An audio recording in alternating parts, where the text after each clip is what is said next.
Hey guys, I am out doing a virtual test drive on a 2003 Pontiac Grand Am GT. Let me get my seatbelt on. Sorry about that. If you've never been on one of my virtual test drives, the way it works is I drive the vehicle on video, of course, and I tell you what I see, hear, think, smell, feel, and give you the best indication of being in the driver's seat without actually being in the driver's seat. I'm not a mechanic, but I do have 10 years of experience in the car business, so I've kind of learned a few things as we go. You're welcome to bring your own mechanic. You're welcome to have this car taken to a mechanic, a local mechanic, to have it checked out, or you're welcome to just come and test drive it yourself. But this is kind of just a sneak peek into drivability and anything that I immediately notice that might need attention. Okay, 2003 Pontiac Grand Am. I don't know if you can read that. It has 170,000 miles on it. Looks like it's got low washer fluid. It has an airbag light on, an ABS light on, a brake light on. Most of the time, when the brake light and the ABS light are on together, it indicates a wheel bearing. That's something I will kind of be listening for as we go for a test drive. Here is a view of the inside. It is pretty clean. Looks like it's been detailed, taken care of. While I'm sitting here, I will test the windows. Passenger side window works. Driver's side window does not seem to go down. And I don't hear anything. Oh, wait, nope, there it goes. Okay, so there might be just like a little finagling you have to do in this switch right here. But maybe it's just me too. Sometimes it's operator failure. We do have a sunroof, which does open. So there's that. I'm going to shut that. We do have an aftermarket radio in here, so I'm going to see if I can figure out how to make it work. I might not know how to make it work. Oh, there we go. Okay. Sorry, I'm not very technologically savvy. Source. Let's see if we can get to FM.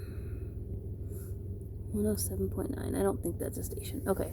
But outside of not being a station, there we go. Radio works. I don't know what this is, but it's a cool radio, and it does have a remote control right there in case someone in your back seat needs to control the radio. Down here, we're going to try the AC. Whew. That blows good and cold and good and hard. Now we're going to turn it to heat, because we're getting into that season where heat is important, and it blows good heat too. So you've got both ends of that covered. I think I'm going to turn on the air. I'm going to turn it a little bit lower so it doesn't get in the way of my driving.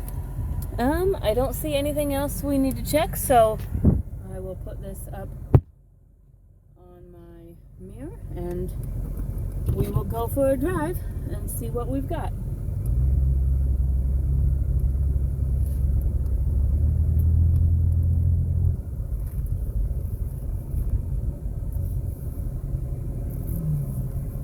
I like these little Grand Ams. They're kind of a little sporty car, but Grand Prix Grand Am is notoriously reliable.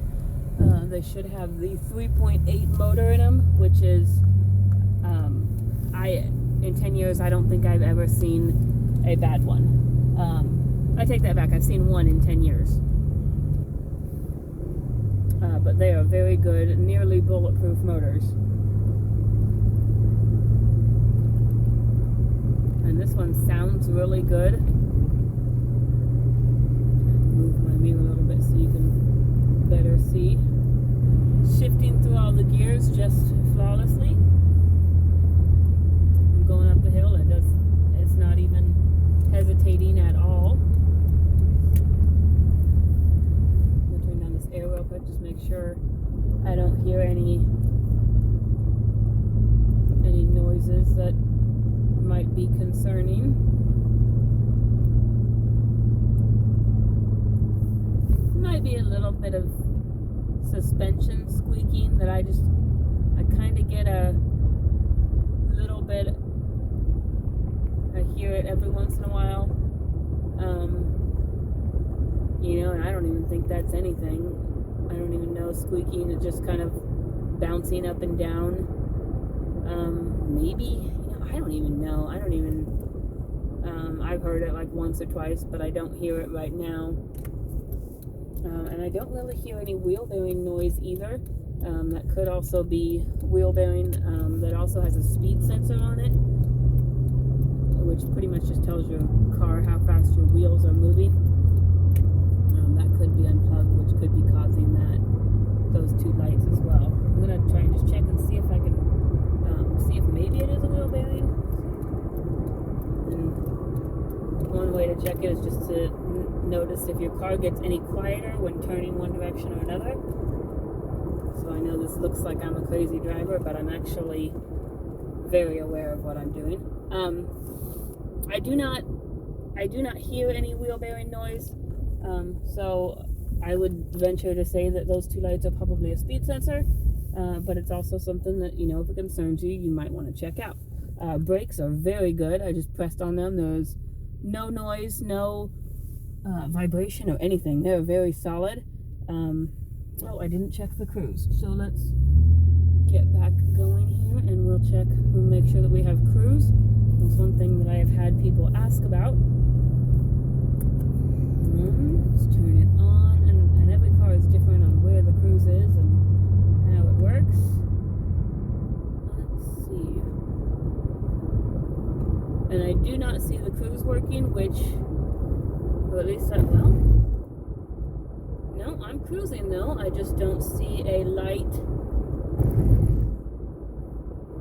I don't see a light that indicates the cruise is on, but I am definitely holding steady at 39 miles per hour. So, cruise does work.